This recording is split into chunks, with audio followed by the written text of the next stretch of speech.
go, Brandon. Hey guys, I want to put out a quick video on the Supreme Court hearing that's being held right now for Judge Kitanji Brown Jackson. Clearly this is going to happen, guys. It doesn't matter what calls you make to senators, emails, anything like that. This is going to happen. They're going to confirm her.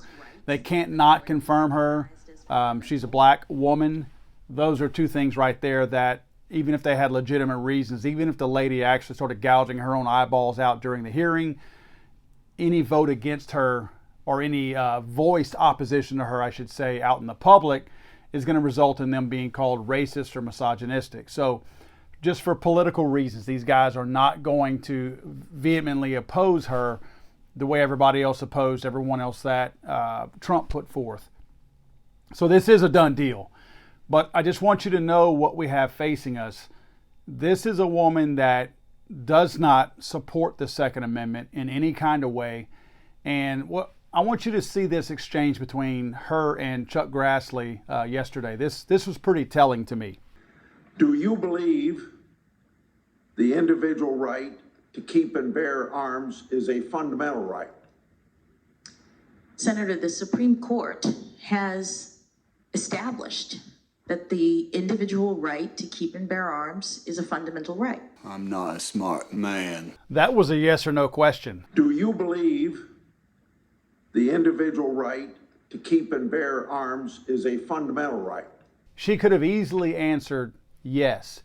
She can't answer yes because she is a judge, and I guess she does have a standard, a certain standard that most of your left-leaning anti-gun wackos don't have. She doesn't want to be caught up in a lie.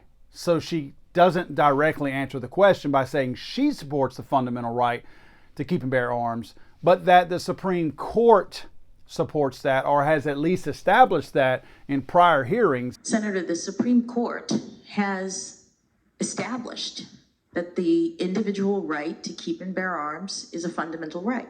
What Grassely, if he was a smart man, would have said, I'm not a smart man. I'm not asking you what the Supreme Court has done in the past. You're in line for a seat for the Supreme Court.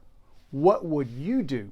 Or did you agree with those last cases or the previous cases where the Supreme Court did establish that the right to keep and bear arms was a fundamental right? I would have. His follow-up question is horrible. I'm not a smart man. Because all he does is ask her after that to define what a fundamental right is, and she evaded that as well. She couldn't answer that. So the thing we have facing us is this is going to happen. Now the good news is, if there's any good news to get out of this, when Breyer announced he was leaving, honestly guys, I was like, whatever, it doesn't matter. Breyer has never voted in any kind of way that has been even remotely viewed as being conservative. So this is a one-for-one switch. In other words, there's not going to be any kind of a flip, any change, no power shift or anything like that in the Supreme Court. It's still predominantly conservative, even though Roberts is thrown in there as being one of those as conservatives, and he's clearly not. It doesn't affect us in any other kind of way. In fact, with Justice Thomas being in the hospital, that's more concerning to me than Breyer saying that he was going to be leaving, because I knew what we were going to be getting.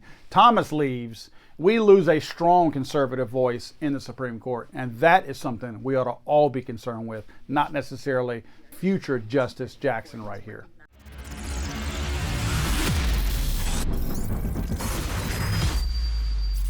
Let's go, Brandon.